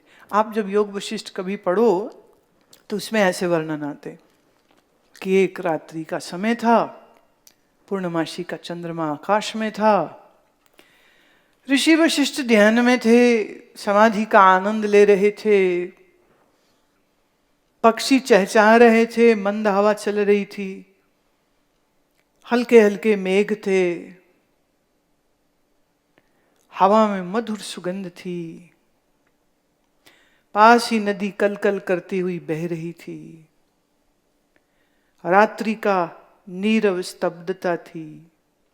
और ऐसे में महादेव और पार्वती वशिष्ठ के आश्रम में आकाश मार्ग से जाते हुए नीचे जब देखते हैं तो यह दृश्य इतना उन्हें सुहावना लगा, तो महादेव कहते, देवी चलो ऋषि को मिल के आते हैं। तो पत्नी सहित महादेव जी ऋषि के आश्रम में पधारते हैं, ऋषि के सन्मुख खड़े हैं, पर ऋषि तो निर्विकल्प ध्यान में बैठे हुए। तो महादेव ने अपनी माया से उनके अंतःकरण को हिलाया, भाई आंखें खोलो मैं आया। ऋषि के नेत्र खुलते हैं, सन्मुख अपने आशुतोष नीलकंठेश्वर महादेव को देख प्रसन्न होते और प्रश्न करते हैं, आप यहां इस घड़ी में कैसे आए? Why are you disturbing me in one way? ये हिम्मत ऋषि की ही। आए सुस्वागत, पर किस कारण आए? तो महादेव कहते हैं, आपके आश्रम की शांति, सौंदर्य, स्तब्धता और आनंद की सुमधुर लहरों को देख हम आपके करीब आए बगैर रह नहीं पाए। अब वशिष्ठ जी को महादेव जी से कुछ चाहिए ही नहीं, वो उनके लिए कोई तपस्या कर भी नहीं रहे, तो महादेव ये भी नहीं कह सकते हम आपको क्या दें। तो कथा कहती है, वशिष्ठ अति आनंद से उनका अहो भाग मेरे आप पधारे सत्कार करते हैं, स्वागत करते हैं, और फिर महादेव जी पार्वती संग चले जाते। Not a big deal. Sukhmani साहब में कुछ ऐसा ही इशारा गुरु अर्जन देव देते हैं, ब्रह्मज्ञानी आप परमेश्वर, ब्रह्मज्ञानी को खोजे महेश्वर। शंकर जी भी उनको ढूंढते, भाई माना आपकी बड़ी उपाधि है, पर है तो चैतन्य ही ना। ये अभेदता है तेरी और मेरी।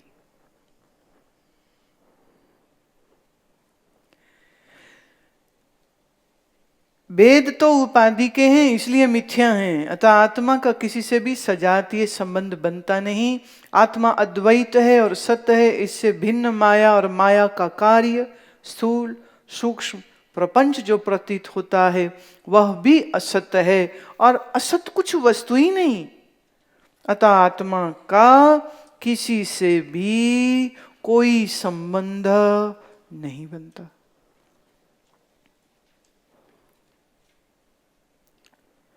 आत्मा निर्वयव है, सच्चिदानंद आदि आत्मा के अवयव नहीं हैं। अवयव मतलब पार्ट्स, भाग।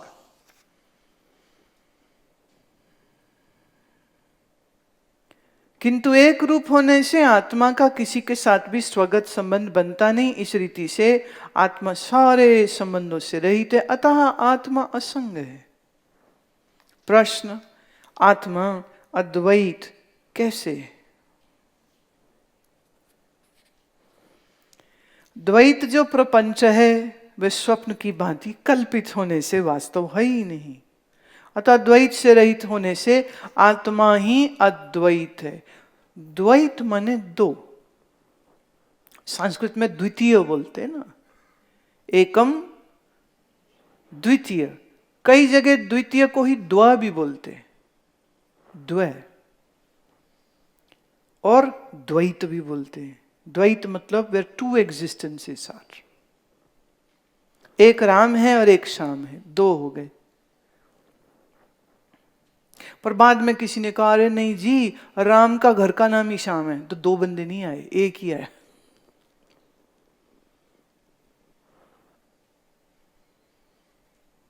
द्वैत माने दो, अद्वैत माने न एक न दो। आत्मा सच्चिदानंद, उसके अलावा जो प्रपंच है सो मिथ्या, तो दूसरा तो कोई है ही नहीं। आत्मा जन्म कैसे? जन्म स्थूल देह का धर्म है, जन्म सूक्ष्म देह का धर्म भी नहीं, तो फिर आत्मा का धर्म कैसे होगा? 17 तत्व का सूक्ष्म शरीर है ना, तो जन्म तो उसका भी नहीं होता। मन का कब जन्म हुआ? When was the mind born? There's no date. क्यों? मन अनादि है। तो जन्म तो सूक्ष्म शरीर का नहीं होता, तो आत्मा का कहां से हो जाएगा? फिर भी कहते हैं यदि आत्मा का जन्म माने तो उसका मरण भी मानना पड़ेगा। इससे आत्मा अनित्य सिद्ध होगा। ये परलोकवादी आस्तिकों को अनिष्ट अर्थात अवांछित, अवांछित मतलब नॉट एक्सेप्टेबल, क्योंकि जन्म मरण वाली वस्तु का आदि अंत में अभाव होता है। इससे पूर्व जन्म में आत्मा नहीं था, उसके कर्म भी नहीं थे, तब इस जन्म में आत्मा का कर्म के बिना भोग प्राप्त होता है, तो गड़बड़ हो जाएगी ना सारी थ्योरी। ऐसे कैसे चल सकता है? मरने के बाद आत्मा नहीं होगा, इससे इस जन्म में किए हुए कर्मों का भोग के बिना ही नाश हो जाएगा, ऐसे भी नहीं हो सकता। इनसे वेद में कहे गए कर्मों की व्यर्थता हो जाएगी, इसलिए जन्म आत्मा का धर्म नहीं है, अतः आत्मा अजन्मा है। अजन्मा कहने से अजर अमर अर्थ सिद्ध हो गए। Got it?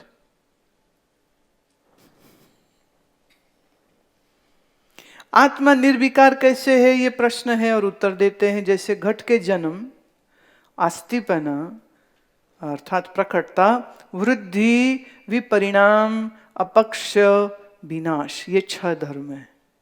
परंतु घट में स्थित और घट से भिन्न जो आकाश है, ये उसके धर्म नहीं है। तो देह जन्मता है, ये जन्म, देह जन्मा है, ये अस्थिपना। पहले नहीं था, अब है। देह बालक हुआ, ये हो गई वृद्धि। देह युवा हुआ, ये हुआ विपरिणाम। देह वृद्ध हुआ, अपक्षय। देह मरण को प्राप्त हुआ, ये विनाश। ये 6 विकार देह के धर्म हैं। देह को जानने वाला और देह से न्यारा जो आत्मा है, ये उसके धर्म नहीं है। इस रीति से 6 विकारों से रहित आत्मा निर्विकार है। अच्छा, आत्मा निर्विकार है कि मन निर्विकार है?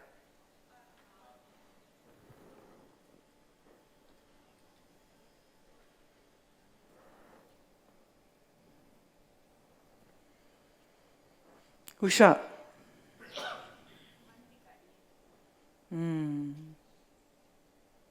अच्छा, विकारी मन होगा तो विकारों से क्या होगा? दुख होगा। अब दुख नहीं चाहिए तो क्या करो? मन के विकार हटाओ।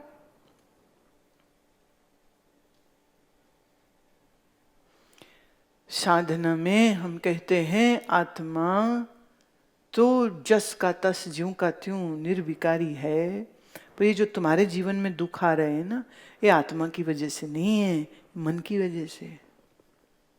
इसलिए मन को सही करो। यम नियम आसन प्राणायाम स्वाध्याय ईश्वर प्रणिधान, सत्य ब्रह्मचर्य अपरिग्रह, ये यम नियम पालन करता है तो उससे क्या होगा? मन निर्विकारी होगा।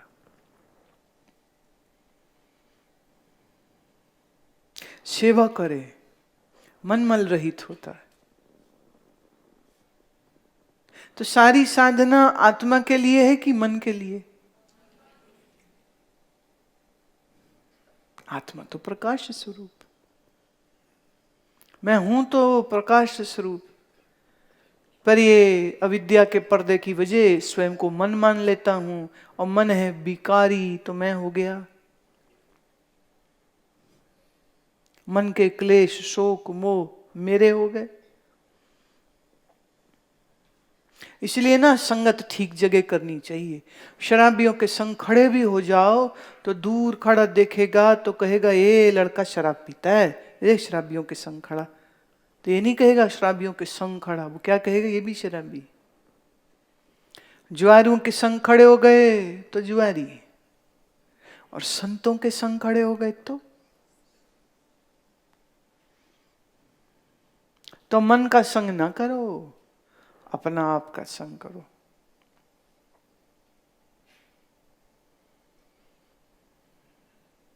संगत साधु की करिए या संगत अपने आप की करिए, और किसी की ना करिए। जिसकी करोगे मरोगे, फंसोगे। और तुम ये फंसने वाली जगह में ना भाग भाग के जाते, फ्रंटियर मेल स्पीड से। भाई कहीं रह ही ना जाए थप्पड़ खाने, दो चार और भी जगह से खा लो।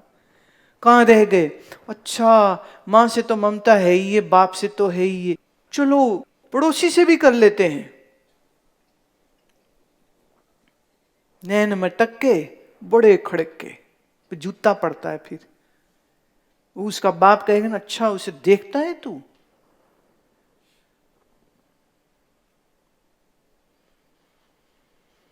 किसकी संग करे? आपका संग करे, अपने आप का ही संग करे तो अति उत्तम। आपका संग करे अथवा गुरु का संग करे, सत्संग करे। मन के पीछे लगे तो मन तो तुम्हारी नाव डुबो के रहेगा।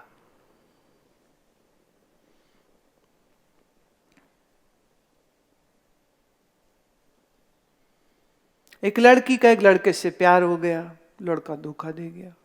बड़ी बेचारी दुखी हुई, बड़ा रोई, परेशान हुई, आत्महत्या कर लूं। फिर किसी ने कहा ऐसे थोड़ी होता है, तो सुंदर है, पढ़ी लिखी है, मिल जाएगा कोई। 2 साल में दूसरे लड़के से हो गया, फिर उससे इसकी लड़ाई हो गई, फिर रोए, फिर बड़ी परेशान हो तो आत्महत्या कर लेती हूँ। फिर उसकी बड़ी बहन ने समझाया, ये छोड़, लड़का ही गलत था, तू क्यों हलकान हो रही, रहने दे। देख मेरे ऑफिस में एक मेरा कलीग है, बहुत अच्छा, मैं तेरे को उसके साथ डेट पे भेजती हूँ। फिर उसने तीसरे से शुरू किया। 6 महीने बड़े अच्छे गए, कार्ड जा रहे, फूल जा रहे, चॉकलेट आ रहे, टॉफी आ रही है ना, सब हो रहा है। घूम लिए, सिनेमा होटल रेस्टोरेंट सब हो गया। फिर वो कहती है कि अच्छा आप थोड़ा सीरियस हो जाना चाहिए ना, तो आप फिर तो मेरे माँ बाप से मिल लो। वह पागल है, मैं क्यों मिलूं माँ बाप से? घूमने की बात थी, घूम लिया। तू अपने घर में अपने घर ले, ऐसे कैसे कर सकते हो? बोले हद हो गई, घर में तो मेरी बीवी ऑलरेडी है, ये तो ऑफिस टाइम पास था, तू क्या समझी? तीसरा गया, फिर बड़ा रोई, बड़ी परेशान, बड़ी डिप्रेस, सोची आत्महत्या ही कर लेती। फिर उसकी सहेली ने समझाया, तो कोई बुद्धि थोड़ी होगी, सारे आदमी खराब नहीं होते, रुक अब ना आराम से किसी ज्योतिषी को पूछ के पत्री मिलान करके लड़का ढूंढेंगे तेरे लिए। मन के पीछे लग के, हैं हमारे अपने ही हैं कुछ चेले। लड़की एक शादी करी, दो दौड़ पटाई मार कुटाई सब हुआ, छूट छुटान, साल में पता लगा फिर शादी हो गई। मैं वाह भाई वाह। पीछे आई वो, क्या हुआ, 12 के बजे तेरे, बोली बहुत बुरे थे, मारते थे पीटते थे जाने नहीं देते, ये है वो है। लो मैं कहा तो एपिसोड रिपीट हो गया ये तो। फिर मार कुटाई, फिर मुश्किल छूट छुटान। मुझे कहती है अब ना घर में दिल नहीं लग रहा, घर वाले कह रहे हैं 2 बार शादी कर दी, तो अब हमें नहीं पता, अब जहां मर्जी जाओ, तो आप ना यहाँ रख लो। मैं क्या ना, हमें तो माफी करो।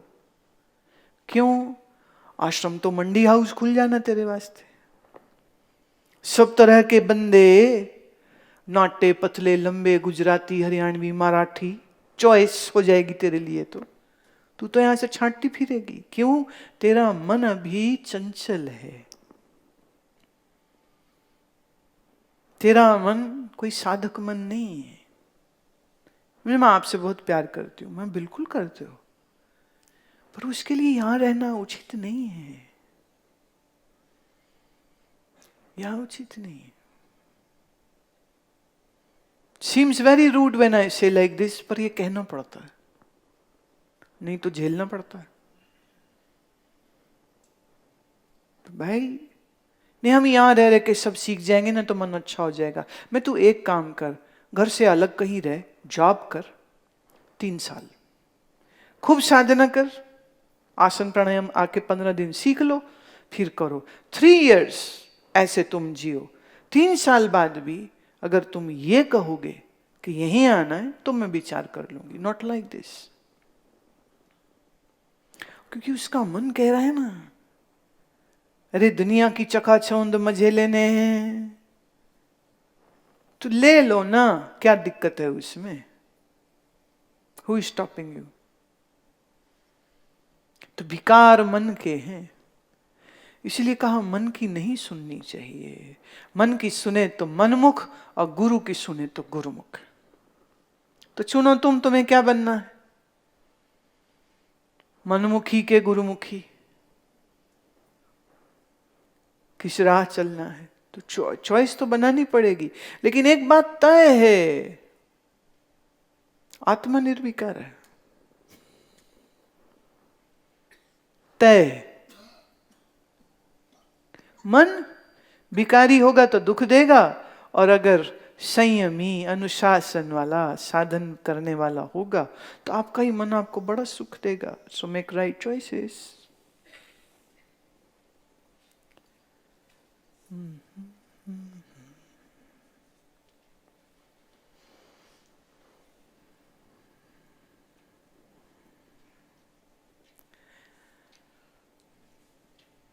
आत्मा के विषय में जो ये चल रहा है ना विषय, निर्विकार कैसे है, तो इस विषय को हम पूर्ण करते हुए यहां पर पहुंचे हैं कि देह जन्मता है, देह का अस्थिपना, बालक है, युवा है, वृद्ध है, मर गया, धर्म देह के, और देह को जानने वाला देह से न्यारा है। एक ये आखिरी प्रश्न एक और ले लेते हैं, आत्मा निराकार कैसे है। स्थूल सूक्ष्म लंबा छोटा, जगत में ये 4 प्रकार के आकार हैं। देखिए मोटे तौर पे कह रहे हैं, अब उन्होंने ज्योमेट्री की क्लास तो खोली नहीं है ना कि ऑक्टेगनल भी होता है और ये भी होता है और वो भी होता है। वो कह रहे हैं मोटे तौर पे स्थूल सूक्ष्म, actually everything gets covered in this. स्थूल सूक्ष्म लंबा और छोटा। आत्मा इंद्रियों और मन का अविषय होने से सूक्ष्म है, इसलिए स्थूल नहीं। आत्मा व्यापक है, इसलिए सूक्ष्म नहीं। यहां सूक्ष्म मतलब जैसे अणु, उन्होंने एग्जाम्पल दिया है, अणु की तरह सूक्ष्म नहीं है आत्मा। आत्मा व्यापक है, अणु एक जगह, molecule is at one place, is limited by space, पर आत्मा is not limited by space. आत्मा सभी स्थानों में ओतप्रोत है, इसलिए लंबा और छोटा नहीं है। अतः आत्मा क्या है? निराकार है। बात समझ लग रही? आत्मा अव्यक्त कैसे? प्रश्न। आत्मा मन व इंद्रियों आदि का अगोचर होने से अस्पष्ट है, अतः आत्मा अव्यक्त है। अव्यक्त मतलब इनएक्सप्रेसिबल।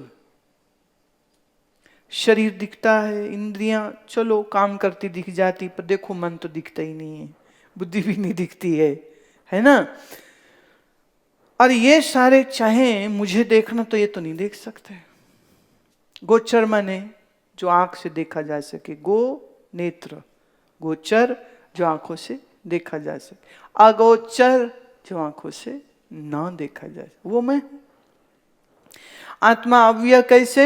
जैसे कोठे में से धान निकालने से धान का व्यय अर्थात घटना होता है, ऐसे आत्मा का व्यय नहीं होता, अतः आत्मा अव्यय है। व्यय माने खर्च, आय व्यय, इनकम एंड एक्सपेंडिचर। बोले आत्मा कभी खत्म थोड़ी हो जाएगी, नॉट पॉसिबल, इसलिए अव्यय। प्रश्न, आत्मा अक्षर कैसे? अक्षर अर्थात नाश से रहित है, इसलिए आत्मा अक्षर है। इसी को अक्षय, अमृत और अविनाशी भी कहते हैं। इस रीति से आत्मा के ये निषेध्य लक्षण है। स्वामी अखंडानंद जी महाराज कहते थे किसी भी शब्द के आगे अ लगा दो, वो आत्मा का ही विशेषण बन जाएगा। ये भाषा का ज्ञान देखिए उनका क्या खूबसूरत। किसी भी शब्द के आगे अ लगा दीजिए, जैसे शब्द के आगे लगाया अशब्द, अस्पर्श, अरूप, अरस, अगंध, अमन, अबुद्धि, अदेह, क्या हो गया? आत्मा का निषेधीय लक्षण हो गया। तो अनंत, अव्यक्त, अविकारी, अव्यय, सब में अ ही तो आ रहा है। ऊपर कहे गए आत्मा के विशेषण किस रीति से परस्पर अभिन्न है? सच्चिदानंद आदि यदि आत्मा के गुण होते तो परस्पर भिन्न होते, परंतु ये आत्मा के गुण नहीं, स्वरूप हैं, इसलिए परस्पर भिन्न नहीं किंतु अभिन्न है। और एक ही आत्मा नाश रहित है, इसलिए सत है। जड़ से विलक्षण प्रकाश रूप है, इसलिए चित्त है।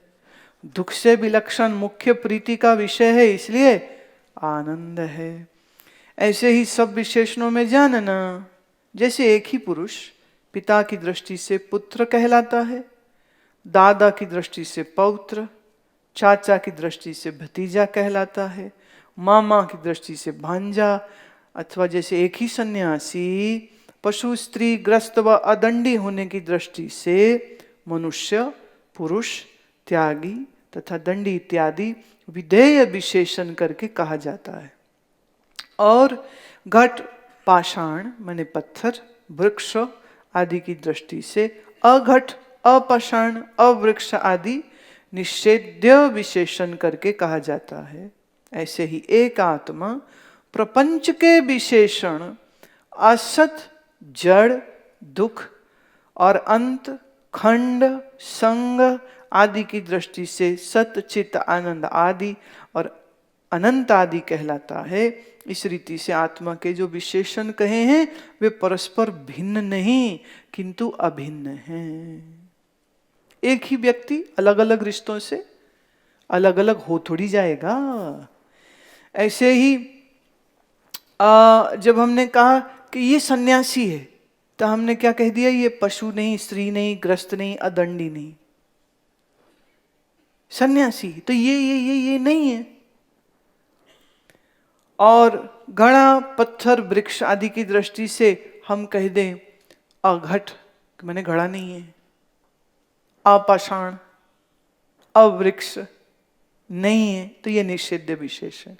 कह रहे अब जो विधेय होए या निषेध्य होए, ये दोनों ही एक ही आत्मा के विशेषण है, कोई झगड़ा ही नहीं है इसमें, कि हम बात तो एक ही कर रहे हैं। विधेय से कर लें या निषेध से।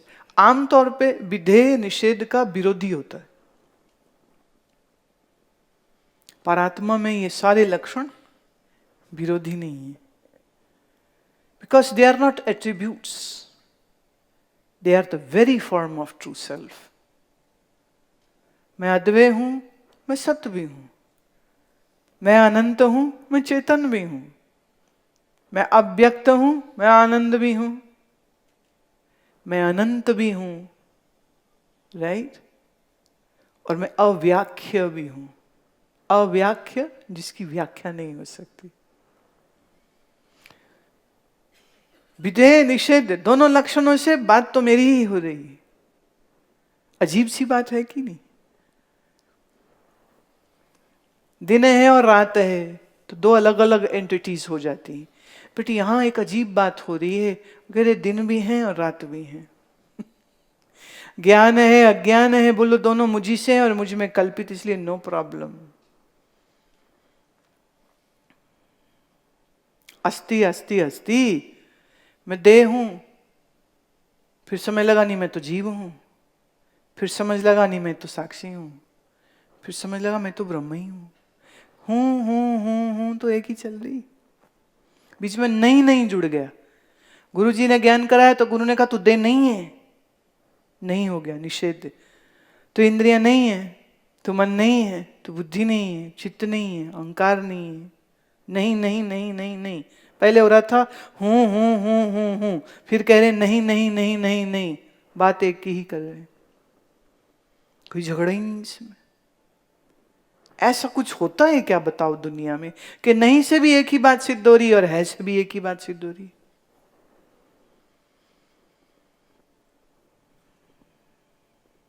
अद्भुत है ना ये ज्ञान विलक्षण, बुद्धि के पर खच्चे उड़ा देता है पार्ट बाय पार्ट। हम सब जानते हैं, ये गया, पता लगा कुछ भी नहीं जानते। अच्छा, अब जाना भी नहीं जा रहा है, ये जो जनवा रहे हैं गुरु जी हमसे, तो जाना भी नहीं जा रहा है, तो इसमें भी बुद्धि उड़ जाती। बुद्धि तो उड़नी ही है, क्योंकि ये विकारी है, तो ये टिक के कैसे रह सकती है? इति श्री विचार चंद्र उदय आत्म विशेषण वर्णन नामिका सप्तम कला समाप्त।